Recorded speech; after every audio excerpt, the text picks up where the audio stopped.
Here's a look at today's headlines across Houston. I'm Len Cannon. A man is now facing a murder charge after investigators say he ran over and killed his girlfriend over the weekend during a drunken argument. The family of Galilea Adant is reacting to the arrest after the suspect had been on the run. Aniela Ruiz with the story. The family of 26-year-old Galilea Adant is still in disbelief that their loved one is gone. We're mad, we're angry, we're in denial. There's so many emotions that we're going through. Galilea was run over this weekend, allegedly by her boyfriend, 25-year-old Rodolfo Piñon. According to court documents, the couple and two others had left a club when an argument occurred. The documents state they had been kicked out because Rodolfo was intoxicated. HPD says at one point the driver pulled over and everyone exited the car. Court documents state the other couple eventually walked away. That's when documents say Rodolfo got back into the car and allegedly hit Galilea with the vehicle. Then he took off. Galilea died Sunday morning. Her family is still finding that hard to understand. If you truly loved her, like you said you did, and she loved you the way that she did, how do you do that to someone? How do you just leave her there without any remorse and without any sort of respect for her? They say the couple had recently moved in together and don't know why he wouldn't call 911. If it truly was an accident, as he claims it was, why not, as a man and as a man of faith, why not come forward to her parents and to her family? And like we say in Spanish, da la cara. Right? There's consequences for your actions. Now her family is heartbroken. They say the dreams of Galilea owning her own hair salon cut short. The sweet, kind girl they loved, gone too soon. Just want to share her story, and hopefully we get justice. And I know we will, because we pray to God that he will do that for us. A family in mourning. Aniela Ruiz reporting there. Investigators trying to figure out what caused a jet ski to burst into flames on Lake Conroe. It happened near a McDonald's on State Highway 105 and Marina Drive. Look at the video. Shows the jet ski engulfed in flames as crews rushed to put it out. Authorities say everyone involved was accounted for. One person was seen being taken away on a stretcher heading to the hospital for treatment. You see there. We are working to find out the condition of that person. This story raising eyebrows, certainly. Police are looking for a woman who stole from a West Houston mausoleum. Oh, and by the way, she had a toddler in tow. The Harris County Precinct 5 Constable's Office sharing this video today of the woman and toddler at a cemetery off the Katy Freeway. The woman used a tool to open up the glass front of a cremation niche to steal jewelry and other valuables inside. Investigators say she burglarized the same location earlier this year. Soccer fans excited the FIFA Fan Festival is open full-time once again after being closed a couple of times this week because of all that stormy weather. Now it's the heat they have to worry about. Maria Aguilera talking with organizers there at other watch parties about how they're working to make sure people survive this heat. The World Cup energy is real here in Houston, but so is the heat. Thousands of fans streaming into FIFA Fan Fest. How are you staying cool today? We're going to stay in the shade. That's what's going to happen. Organizers have set up ways to help people cool down. Fans can bring an empty water bottle and refill it at hydration stations throughout the venue. Many fans planning ahead for a hot day outdoors. Always have to travel with your water bottle. Staying hydrated, super hot outside, want to have fun. Some really came prepared, bringing backpacks for water. Refill it at the hydration station. You spend $10 on water bottles. And then you get to take it with you anywhere you go. You can also find sunscreen stations for anyone trying to beat the sun. And yes, I put some on myself. If you get too hot, they've got cooling areas with AC and misting stations. Very relaxing, very chill. I like it. For emergencies, first responders are on standby. We're told they serve both the event itself and the businesses and areas around here. And it's not just FanFest. Other watch parties are expected, including Sugarland Town Square, where officials say cooling measures and water refill stations will be in place. And as the World Cup watch parties continue across the region, event organizers reminding fans to take precautions. You can't hide from the heat here. It's going to get you one way or the other. Maria Aguilera reporting there. Customs and Border Patrol are cracking down on counterfeit FIFA World Cup merchandise. Jeremy Rogowski shows us a multi-million-dollar bus that went down at the Port of Houston. U.S. Customs and Border Protection officers from Houston have seized more than $6 million worth of counterfeit FIFA World Cup merchandise. Officials say the bogus merch came through the port of Houston and includes some 12,000 Adidas soccer jerseys, 4,500 Adidas FIFA soccer balls, nearly 4,400 pairs of athletic shoes, and more than 2,000 counterfeit Apple Watches and earbuds with the FIFA trademark logo. Officials say most of the shipments originated from China, and they warn that these criminal networks can be very sophisticated and deceptive in scamming sports fans. CBP reminds consumers to always buy from reputable sources so you don't wind up paying for something that's fake. And of course, getting thousands of soccer fans to and from Houston Stadium can be a real juggling act. Now Metro Rail making some adjustments. Jason Miles taking a closer look. While Portugal's biggest soccer star, or at least his statue, arrived in a pickup truck, thousands of fans took the Metro Rail in the rain in order to get to today's match. Pretty cool. It was my first time riding it, so I was expecting the buzz, not that, when I paid for this. We got on the train just one stop up, and we had an Airbnb right outside of the city here. It's crowded, but we're not paying $100 like New York. It's awesome. Not so awesome were the wait times to catch the trains after Sunday's first World Cup match here. This is video showing the crowd outside the covered lineup area. And this is video following today's match where there was still a wait in the hot weather. However, unlike on Sunday, NRG Center was open to give people a place to keep cool if needed. What do you think of how it's been working? It's pretty good. They're a bit crazy inside because they've got some lines that wiggle through the building and then just join back together outside, and it doesn't make any sense, but worth it? Yeah, absolutely. Metro says it's still working with FIFA to refine operations based on the specific challenges that World Cup matches present. World Cup fever has arrived. That is a wrap of your Houston headlines. I'm Len Cannon.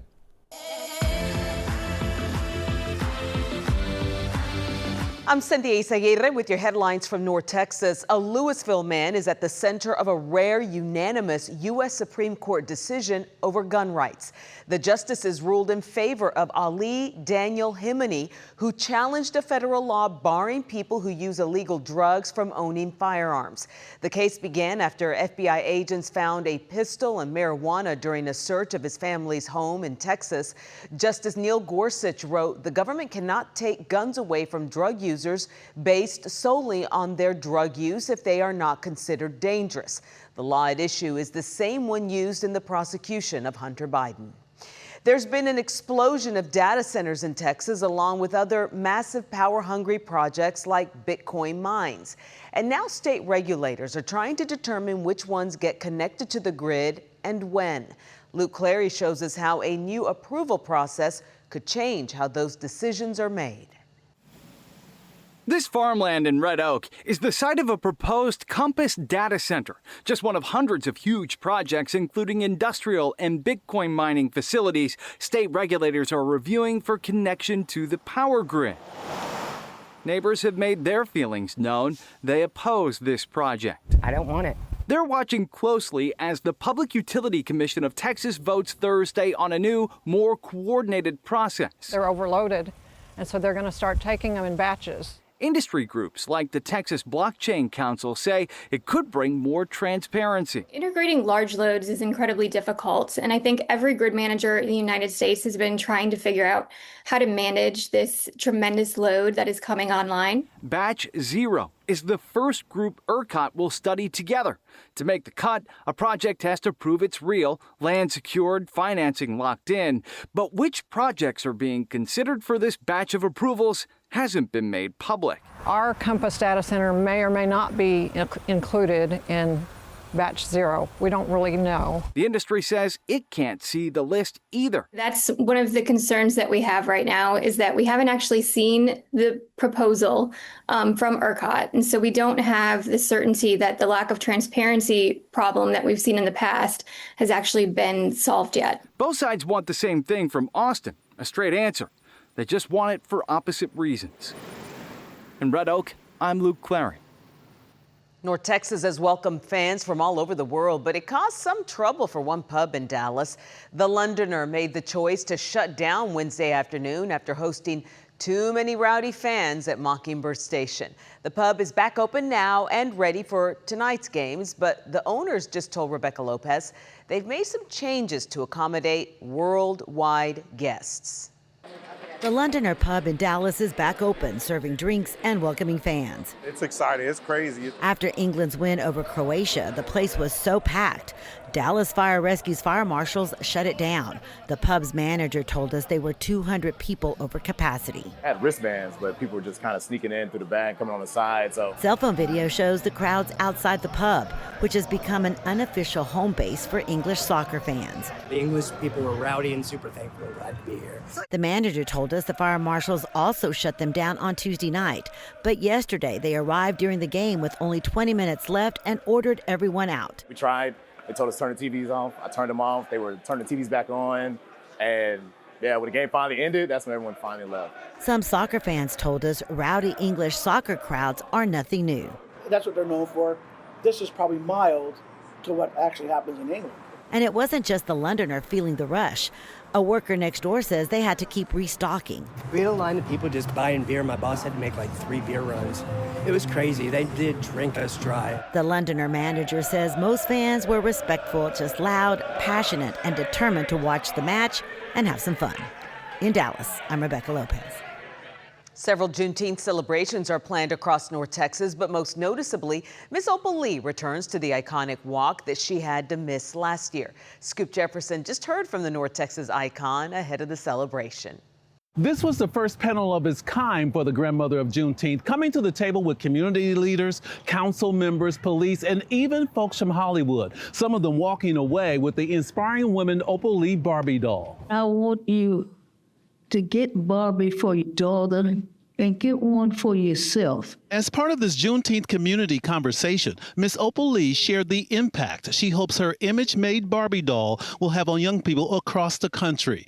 Fort Worth Police invited the 99-year-old their hopes to inspire people to join the Freedom Walk months before she turns 100. Coming here and having met Miss Opal Lee before and knowing our history I'm unbelievably honored. Not only did city leaders give tribute to Miss Opal, you may have seen me perform with Usher. This year, some recognizable faces from Hollywood will be in the Freedom Walk, also hoping to inspire young people. She's getting ready to turn 100 years old in October. And to be able to reach out to these younger generation, you know, it's important, first off, but for her to take the initiative to do so, after she's been doing this for so long. As part of America's 250th, this year's Opal's Walk for Freedom will be hosted in multiple cities nationwide to also honor her 100th birthday. What is your message to our young people here in the city who will be participating in the Juneteenth Walk? Do your very best. I'm so glad that you were chosen to be a part of this. In Fort Worth, I'm Scoop Jefferson. The new Universal Kids Resort opens in 12 days, and we just got a sneak peek before the crowds arrive in Frisco. Richard Solomon got a taste of some of the fun, along with a few families, and let's just say it's kid approved. So right now I'm hanging out at Shrek Swamp, and soon you can too. I got an exclusive tour of Universal Kids Resort here in Frisco, but to show you just how special this experience is, I'll let the kids tell you. If you ask any kid here, let me ask that. Very excited. Today might just be the best day ever. I like the blue one. I like the blue ride. Audrey and her soccer teammates are some of the first young visitors to step inside Universal Kids Resort in Frisco. I didn't know because I got selected to be here, so I'm just really excited. From exploring the worlds of beloved characters like Shrek and SpongeBob, to coming face to face with dinosaurs from Jurassic World. The park is packed with attractions and colors designed just for kids. And of course, themed food and experiences you can only find here. Cooper's Funky Cheeseburger Pizza. And for Carlos, seeing his kids light up is the best part of it all. They were excited since all week, so now it's here. That was the best part. The resort officially opens July 1st, welcoming families from across North Texas and beyond. Along with the theme park, guests can stay in an on-site hotel with 300 guest rooms. designed to keep the adventure going long after the park closes. Splashing around, singing, dancing, trying coasters for the first time. That's what all of this park is all about. But if you ask Molly Murphy and Brian Robinson their favorite part of the creative process, it's seeing the results. To see the reactions is just, that makes it all the work worthwhile. It's the place where a kid can be a kid. And in July, you too can see a smile and imagination light up so big. And I'm just grateful I could be here. In Frisco, I'm Richard Solomon. What a sweet little girl. And those are your headlines from North Texas.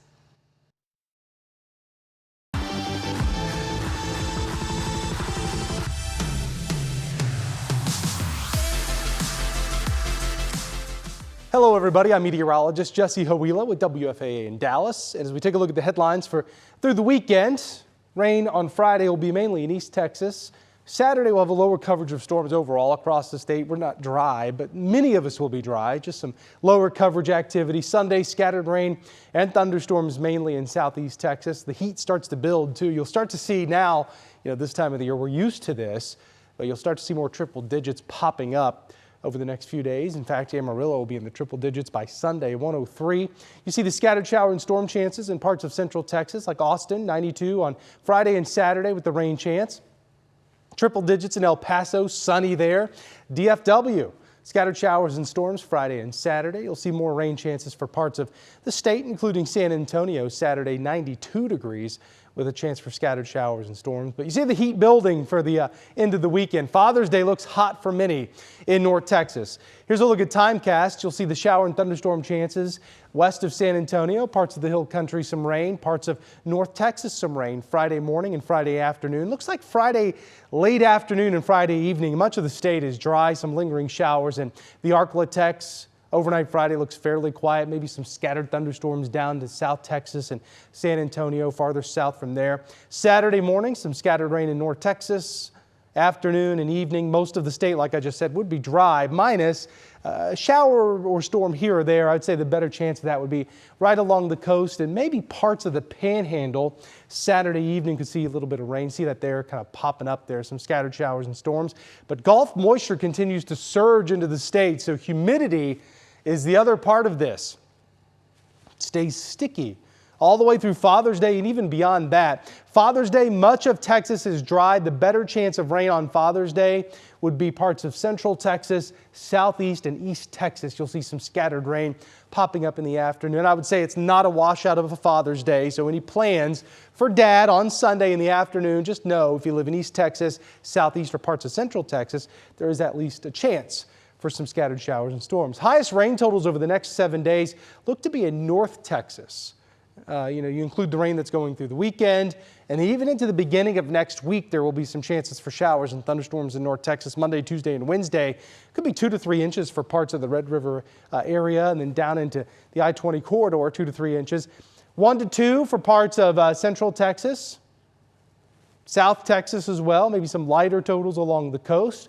Maybe ½ an inch to 1 inch rain for parts of the Panhandle. But if you look here, if you overlay where the heaviest rain will be in East Texas, it's good news for parts of the Arklatex and East Texas to get some rain, as moderate to severe drought still lingering for those portions of the state. Austin down to San Antonio, it's moderate to severe, and the Panhandle still needs some work done. Still some severe to even extreme pockets of drought showing up there in the Panhandle. So some rain is possible over the next few days. If you look at West Texas, not a lot going on here. Lubbock will keep you dry, pretty hot by the end of the weekend. El Paso, Lubbock, and Midland. Central Texas, very humid. That's the other part of this that you're not seeing on the temperatures. Heat index values will be in the triple digits. We'll have dew points in the mid-70s, so it will be a hot and humid few days here. Waco, little chance for some scattered showers and thunderstorms. Same thing with Fredericksburg. South Texas, San Antonio, Corpus, Laredo. Well, the heat's there. We'll have that chance for some scattered showers and storms as well. North Texas stays unsettled. It looks like Friday we'll have some showers and storms mainly in the morning for the Dallas-Fort Worth area. Saturday and Sunday for Father's Day, very warm and humid. East Texas, you'll see the chances for scattered showers and storms. Seasonably hot with temperatures right around 90 degrees. And then down in the valley, you guessed it, more heat. Just a couple chances for rain.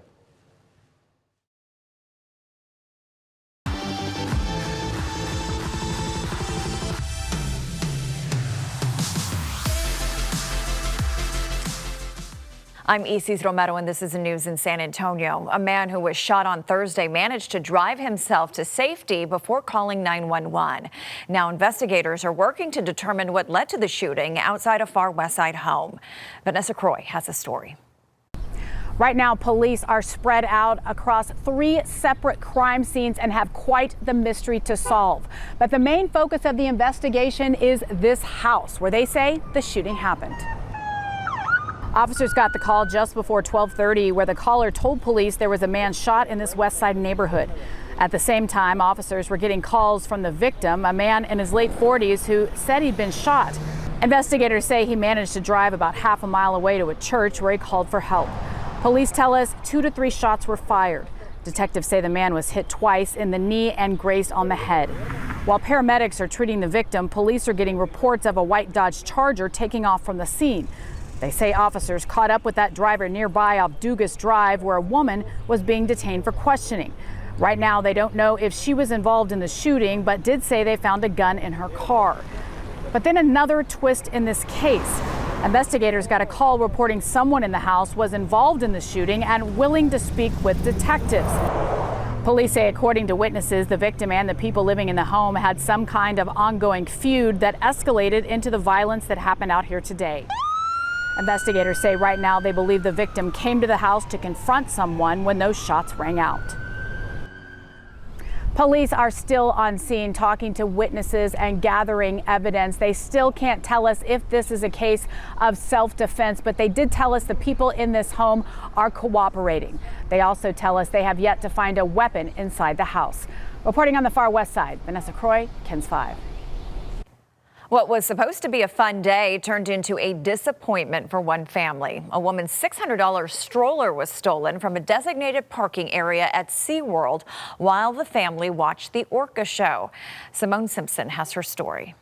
We barely bought it in February with her tax return. It was like that one thing that we had been waiting and waiting and waiting for. Cheyenne Magdaleno Garcia and her family spent the afternoon at SeaWorld on Sunday, June 14th. We ended up going to the orca show exactly at 8 p.m. So, you know, we parked it with everyone else.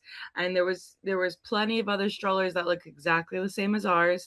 And we went in. She says the family was enjoying the show, but needed to use the restroom. We started walking down and we kind of saw, we were like, okay, wait, where's our wagon? And then we were like, okay, it's gone. And we immediately started searching and then talking to the employees. Cheyenne says guest services handed her a lost item report, but the stroller wasn't empty. Besides sunblock and sunglasses, she says 2 sets of car keys were in it as well. Luckily, Cheyenne says locksmiths were able to help the family get into their cars. According to SAPD's incident report, security was asked to review the camera footage, but didn't. I'm not saying shut down the whole park. That's not what I meant at all. And that's, multiple people on my Facebook post kind of said that. And I was like, no, that's not what I meant. Maybe there needs to be some type of better security in that area, especially when the police officers themselves asked to see footage and they flat out refused no and said that in the stroller area, there are no footage. There's no cameras. And so it's like, okay, so what are you doing to help families make sure that our safety is a priority? Extreme heat kept many people indoors on Thursday, but not everyone had that option. As Jeremy Baker reports, when temperatures and humidity climb this high, staying safe in the heat is critical. Right now, I'm doing 5 things that are not safe in extreme heat and humidity. Can you figure out what they are? I'm drinking a caffeinated soda, wearing dark-colored pants which absorb sunlight and heat, sitting directly in the sun, not wearing a protective hat, and blowing hot air in my face with a fan. And I'm also sitting on blacktop, which reflects sunlight and heat. All of those are easy to fix and are a must to keep you safe in the heat. The signs to look out for heat exhaustion: sweating, clammy hands, possibly signs of feeling faint, right? Some nausea. Even vomiting. Most of us already know these heat safety tips. Stay hydrated with plenty of water, wear lightweight, light-colored clothing, stay in the shade or air conditioning, and avoid drinks with sugar, alcohol, and caffeine. But what about these heat safety myths? First, fans are always helpful.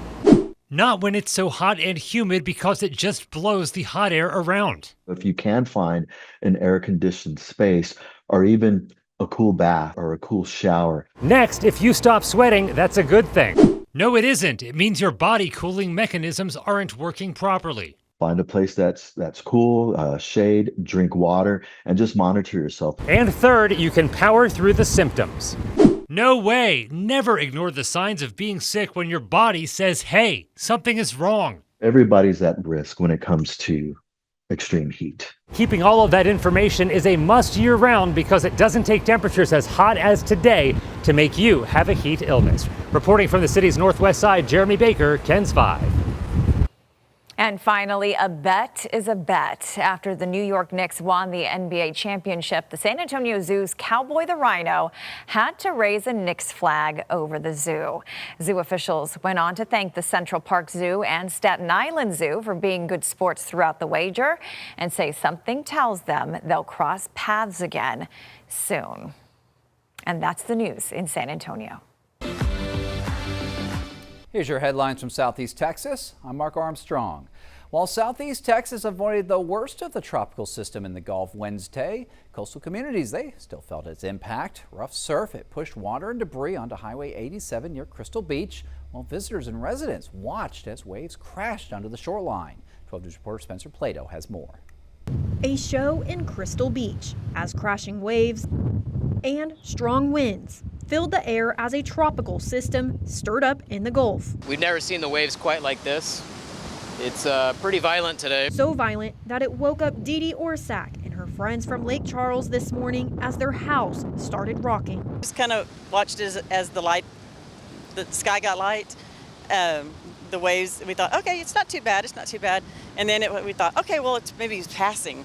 Then next thing you know, it got really wild. Chris Shaper has owned property in the area for less than a year. No, I've never seen it actually get onto the street like that.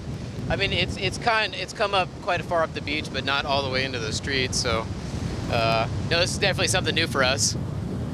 While the surf has calmed down, now those are the same waves that pushed water and debris onto Highway 87. Just like any other storm season, we get ready for. We make sure we have our emergency command centers up and running. We make sure we have the proper food, proper water, high water rescue vehicles. We make sure that everybody knows that they're going to be on standby. But even as the sun peaked out, officials also warned beachgoers to stay out of the water. The red flags are up. That means high alert, and they will strongly discourage you from getting out in the water and swimming at this time. Because as you know, with the waves getting upwards of 5 and 6 foot tidal surges, the rip tide and currents are going to be very strong. But that didn't stop some visitors from making the most of their time on the coast. A rainy day at the beach is better than a sunny day anywhere else, so we're here. In Crystal Beach, Spencer Plato, 12 News. Well, Port Arthur police, they're investigating a shooting that left one person hurt Wednesday. This all happened on Lincoln Avenue. It was right across from Lincoln Middle School. And our 12 News crew at the scene saw investigators collecting a couple dozen shell casings. We also saw the victim's vehicle. It was parked outside of a home a couple streets away, but it hasn't been confirmed whether the victim drove themselves there or if they were taken there by someone else. Beaumont police, they're also asking for help as they continue to investigate the murder of a 64-year-old man, Sinclair Collins.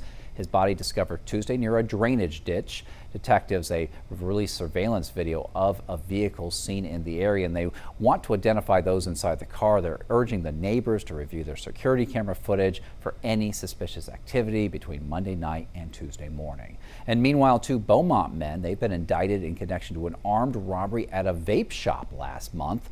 According to court documents, Derek Westbrooks and Nehemiah Broussard, they both took part in a May 25th robbery at the High Times Vape store. Now, the investigators say that 5 suspects wearing hoodies and ski masks, they went into the store with guns and they stole merchandise before taking off. Police say surveillance footage and statements from the suspects, they helped connect the men to the crime. And a Beaumont man is still in jail after a Jefferson County grand jury indicted him on a murder charge. This is all in connection to the death of 25-year-old Tammy Dawson. Brandon Crichton, the alleged boyfriend in all this, he's accused of shooting Dawson at a home back on June 6th. Now, court documents show that he initially told police that the two of them were struggling over a gun, but police say that the evidence indicates that the shooting, it was not self-inflicted, and Dawson, she died a day after her injuries. Crichton remains in jail on a $1 million bond. An 18-year-old Dravion Wilson, he's going to remain in custody. This is after being indicted for murder on Wednesday. Now, this was all in connection to the death of a 25-year-old Nastasia Corbin. Court documents show that Wilson shot her. She was an innocent bystander, apparently. This was back on June 1st at the Virginia Flats Apartments in Beaumont. Investigators say that several witnesses identified him as one of the shooters in a shootout between another guy, and police say that he admitted to being involved in it. Corbin, she died the following day after suffering a gunshot wound to the head. And a small Southeast Texas city is being fined. Or a small East Texas city is being fined for releasing contaminated wastewater into the environment. The TCEQ, they penalized the city of Pineland in Sabine County after its treatment plant released unsafe levels of E. coli and ammonia from April of 2024 to January of 2025. Now, this fine is going to total $24,000, but most of it's going to be waived if the city installs devices that pump oxygen into the wastewater to break down the harmful bacteria. The city has $130 to do that. And those were the headlines here from Southeast Texas. I'm Leslie Adamy in Corpus Christi, and here's a look at some of what's happening here in South Texas. We are hearing from city leaders following a shocking resignation by Corpus Christi attorney Miles Risley. According to Risley, divisions among council members and personal attacks stemming from removal actions had affected his ability to effectively perform his duties, and that while he has attempted to avoid political disputes, doing so at the city level had become impossible. We spoke with city council members about what Risley's departure says about the current state of City Hall. My first thought is that we have a toxic, dysfunctional environment at City Hall at the council level. This is the third executive level position to leave the city in the last, 10 months? There's not a clear direction or a vision that the council has. We're obviously divided, and it makes it very difficult to work with. Two individuals that are interim assistant city managers, so those positions haven't been filled. And that's been basically since this council has come on board. Risley is set to retire August 2nd. And a new commander is taking the helm at Naval Air Station Kingsville. Captain Richard Kristoff officially relieved Captain Michael Bishop during a traditional Navy change of command ceremony aboard the base. Kristoff comes to South Texas from the Pentagon and will now take command of one of the Navy's premier jet training bases as Bishop retires after more than 33 years of Navy service. Since opening in 1942, NAS Kingsville has trained generations of Navy and Marine Corps pilots, playing a vital role in the future of naval aviation. And from family roots to farm fields, one local operation is feeding Coastal Bend families and supplying businesses while weathering both drought and, recently, downpours. We take you to Eland Farms in Jim Wells County, where a Marine veteran's commitment to service didn't end when he came back home. It took root in the land that his family has farmed for generations. Meet Alistair Eadlin. What's your favorite animal to carry? The horny toad. Chicken and a horny toad. He may be just 2, turning 3 next month. What is your favorite tool in the barn? A hammer. A hammer. But he certainly knows his way around the farm. Work. I do. Eadlin Farms specializes in bringing fresh, locally grown food to your family's table. A second-generation farm.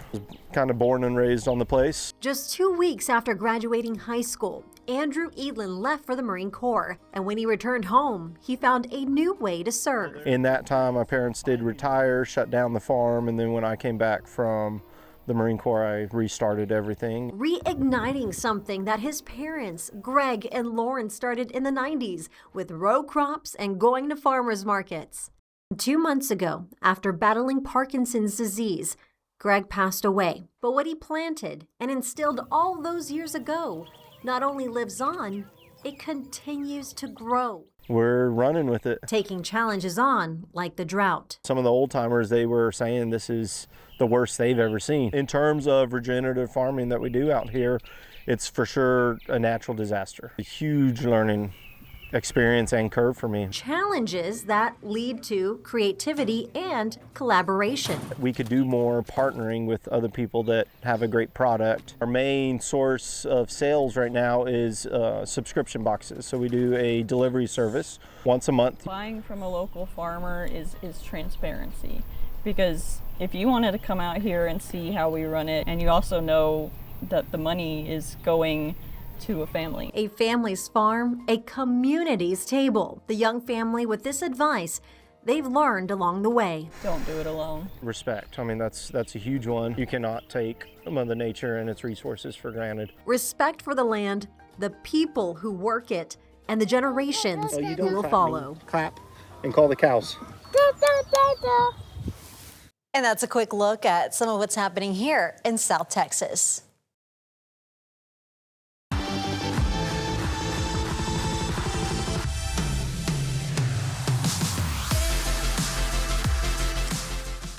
I'm Mark Mullins in Austin. Austin police say they now know the identity of a woman killed in South Austin Wednesday. She's been identified as 40-year-old Francesca Ortiz. She was found dead in a grassy area behind the Waters at Bluff Springs apartments. Homicide detectives determined that Ortiz was at the complex around midnight the night before, attempting to visit someone. Anyone with information about this case should call Austin police at the number that you see on the screen. Self-driving cars from Waymo, a common sight in Austin, are under recall again. According to federal regulators, the vehicles could enter closed freeway construction zones by mistake. The company is working on a software fix. In the meantime, Waymo is restricting freeway driving for its vehicles. A spokesperson for Waymo tells us they voluntarily restricted freeway operations last month while making improvements and proactively notified regulators. A man with a lengthy criminal record is back in jail after police say he broke into 3 West Campus apartments in the span of just 3 hours last week.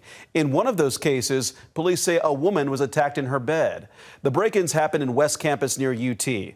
KVU's Jose Alonso has more about the suspect and the steps to keep people safe.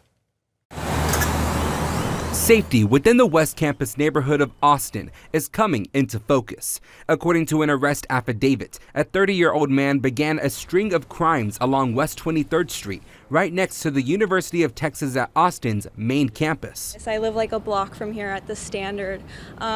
It is a little scary sometimes. Austin police say just before 4:30 a.m. on June 10th, a man entered an apartment building through a cracked window and began lewd acts in front of 2 people who lived there. The man was chased out, but less than an hour later, APD says he entered another apartment along Pearl Street. The victim told officials she woke up and saw a man with his pants down before chasing him out. UT Austin student Katie Van Houten says these crimes are unsettling. The fact that anyone can just break into the houses or the apartments down here is really scary. I've had a bunch of friends who have homeless people follow them up to their apartments and stuff. Just 2 hours after the second offense, the affidavit says the man entered a third apartment on West 21st Street. A victim said the suspect pulled down his pants, climbed on top of her, and restricted her breathing. The victim was able to escape and hit the man with a fan before he fled again. That same day, Austin police arrested suspect Octavius Brown. According to the arrest affidavit, police say Brown said he was recently released from jail in April and later admitted to the break-ins. What is infuriating about this situation is he is a known repeat offender. He has crimes against him, especially of the sexual nature, that are predatory. Joelle McNew, the president of Safe Horns, an organization focused on public safety around UT's campus, says college students need to be vigilant. I saw this individual in West Campus myself. Actions of lewd activity and behavior, it's very common. It's disturbing. They come into our neighborhood because of our students. And we all have to do our part to report this. Although these crimes took place outside of UT Austin's main campus, students like Van Houten are doing what they can to make it home safely. I know that UT also does free Lyft rides after midnight from on campus to off campus. I've done that a couple times from the library for those late night study sessions. And that was Jose Alonso reporting. Brown remains in the Travis County Jail on charges of burglary of a habitation with intent to commit a sex offense. An Austin Water employee is recovering after falling into a manhole near the Austin airport. Austin Travis County EMS says the incident happened Wednesday morning during routine maintenance on a wastewater line near Highway 71 and Golf Course Road. It took about 40 minutes for rescuers to pull the worker out of the manhole. The employee was then rushed to the hospital with serious but non-life-threatening injuries. 7 Austin Energy employees improperly used city vehicles to commute from home to work for about a year, according to a newly released auditor's report. The report found they logged more than 56,000 miles, costing taxpayers more than $37,000 in gas and operational expenses. The misuse happened between July 2023 and July of 2024 among field workers at the St. Elmo Service Center. All 7 workers remain employed while Austin Energy decides on the next steps under city policy. The utility has since banned all take-home vehicles until compliance rules are tightened. This comes after a similar investigation last year involving different Austin Energy staff. A key deadline is approaching for short-term rental owners in Austin. Starting on July 1st, city officials will ask booking platforms to remove listings that aren't properly licensed. KVUE's Brianna Perez spoke with both the city and a local short-term rental owner about what's at stake. Urban cowboy is kind of the theme that we went for in this one. Whether it's an urban cowboy retreat or a pool to beat the Texas heat, Austin's short-term rental owners are in the business of creating memorable stays. People that are renting out ADUs or a converted garage or a back house or something, again, they need that money to be able to afford to live in the city. Now the city is rolling out new regulations aimed at keeping closer tabs on those properties. It will require rentals to be licensed with the city or risk being delisted from online platforms. Licenses have been required for short-term rentals since 2012. Historically, it has been a challenge getting a high level of compliance with our licensing requirement, and we believe the new regulations that are coming into effect will help us achieve that higher level of compliance. Officials say the changes will give the city more tools to crack down on violations. Operators pay more than $800 for a new license and nearly $400 to renew it every 2 years. So we believe improving the compliance with our licensing requirement will also in turn improve the experience that neighbors have with these uses. This is the latest step in a series of changes to short-term rental rules made over the last year by Austin City Council. For short-term rental owner Blake Anthony Carter, who founded Cribs Consulting, the added guidelines are welcome, but he says the costs can be steep for some. Ultimately, it's the fact that it's a little bit difficult to get a permit and it's really expensive, and that expense is not refundable if for some reason you're not approved. While city officials say it's rare not to be approved, Carter believes the tighter regulations will push more buyers to look outside city limits, potentially reducing available inventory. There is a big economy around short-term rentals. There is the service workers, the cleaners, the handymen, all the people that work in short-term rentals. That's a whole piece of the short-term rental economy that I think people don't talk about enough that are impacted by these changes. In Austin, Brianna Perez, KVUE News. Lake Pflugerville is full, reaching 635 feet after recent rain and community conservation efforts. City leaders say the river pump station is back online and crews are flushing hydrants to keep water quality high. They plan to install new filtration membranes soon, which could ease current water restrictions. Deep Eddy Pool in West Austin will temporarily close starting on Monday. Austin Parks tells KVUE it's repairing an inlet valve that broke earlier this year. Right now, 3 other pools are also shut down across Austin. Ramsey, Murchison, and Barton Springs pools are all currently closed. And that'll do it from us here in Austin, and we hope you have a great day. I'm Bailey Bates. Here are your headlines from Central Texas. McLennan County Judge Scott Felton issued a local disaster declaration as crews continue assessing flood damage from Sunday night. It comes as the Waco-McLennan County Office of Emergency Management has called on several organizations to assist people affected with a variety of resources that they may need. 6 News anchor Adriana Alexander gives us a look at what help is available for the community. Water started going in my mom's room, in the back room, and it started going to my house. What is it? 13 inches. 13? Wow. Lisa Floyd is one of at least 100 people whose homes were destroyed in June 14th's flash flooding event in McLennan County. The floor from the back to the front is all messed up. It's all wavy, coming up already. It's It's bad. This is why she took the time to visit the West Waco Library, as it's become somewhere people can now turn to for help. Tim Jeske with the Waco-McLennan County Office of Emergency Management said they have partnered with several organizations to provide essential supplies, counseling services, and other resources for flood victims. You know, if you've been impacted and you feel like you need some services, again, this is meant to be a one-stop shop, so we encourage people to stop by, have a conversation, it's totally free, and maybe see what's out there that might be able to help you return back to normal as soon as possible. The American Red Cross is also a helping hand in the process. So they're providing some of our Red Cross resources. They're also providing some partner agency resources to make sure that clients can get cleanup kits and any other information and support they may need. Jeske is encouraging any and everyone who needs help to visit the library, as all of those organizations are here to help. But they also have resources from the Salvation Army and Habitat for Humanity locally. And so as we have conversations and understand the need, we try to get them plugged in with the right community organization that might be able to help take care of their needs.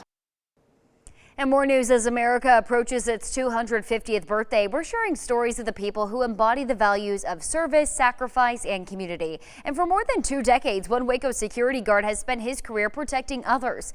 Well, now as he faces a challenge of his own, the community he has served is stepping up to help. Our Julieta Jackson has his story. For more than 2 decades, Jimmy Parker has worked security across Waco. I mean, it's a challenge sometimes, but like I say, it just takes a special person to be a security officer. Through the years, Parker says he's built friendships with many of the people he sees every day. Most of the customers I've known for 20 years or longer, and we joke around and just talk and just enjoy ourselves. But in 2016, his job took a dangerous turn. While working security at a Waco bingo hall, Parker says a masked man attacked him and tried to take his weapon. Came out of nowhere, just dressed in black clothes, black ski mask, pushed me over in the golf cart and started reaching for my weapon. Parker says he fought back to protect the people inside the building. During the struggle, though, he was shot in the hand. Words, I was doing my job. He recovered and returned to work, continuing the career he loves. But recently, Parker faced a new challenge. Failing eyesight left him in need of a cataract surgery and threatened his ability to keep working. But when his employer created a fundraiser to help cover the cost of surgery, the community responded in a big way. I had reached my goals, so I am very happy about that. And I would like to thank everyone that donated. For Parker, the support meant more than just financial relief. Real good, real good. So I'm very pleased that I know people cares out there. After years of putting himself in harm's way for others, Parker says the experience reminded him of the good in people. If it was me, I would do it all over again. Well, Parker's story is a reminder that service, sacrifice, and community are values that still connect neighbors today. Those are your headlines from Central Texas. Hi, I'm Brennan Gurley, and here's what's making headlines across East Texas. Chandler City government is in the middle of a major leadership shift following the resignation of its top administrator and a string of departures inside City Hall. CBS 19's Renee Estrada spoke with city leaders to get a clear picture of what this means for the city moving forward. There's no positive way to move forward. I don't know there'd be any way to change that at this particular time. Chandler City Administrator Kellen Rollins is now stepping down, saying a shift in leadership and a wave of recent resignations inside City Hall left him no path forward. The City Council met tonight to discuss his resignation and appoint an interim replacement. We were beginning to lose employees, or about to lose several employees, and I stepped into the role to try to sacrifice, or not sacrifice, but keep as many employees as we could. Rollins says he took on the administrator role during a period of ongoing political turmoil and staff turnover across multiple departments. The specific turning point for me was to, basically, it was made apparent to me watching this new council that they are not wanting to go in the right direction or in a positive direction. He says recent months have brought a string of high-profile resignations, including longtime staff in legal, finance, engineering, and utilities. It's just one of those things that small cities go through. Political change, and it's far beyond just a difference of opinion. City Mayor Cy Ditzler rejected those claims, saying the new council is focused on accountability and that recent departures reflect resistance on that shift in oversight. They made it clear to Kayla Rollins and others, the city council is absolutely the leadership of our city. And shortly thereafter, Kayla Roloff resigned. Whether he blames it on the mayor or not, that's fine. I can take the heat. There's now accountability.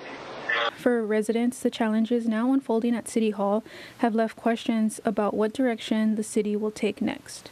And I want to see the city progress in a better manner, and I hope it does move forward, in a great way. I hope to, support that from the outside.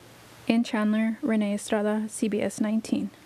As East Texas students enjoy summer break, school nurses are already preparing for the next school year. Hundreds of nurses gathered at Region 7 Education Service Center for the annual Hot Topics for School Nurses Conference, focusing on emerging health concerns affecting students across the region. Here's CBS 19's Jamie Hazard.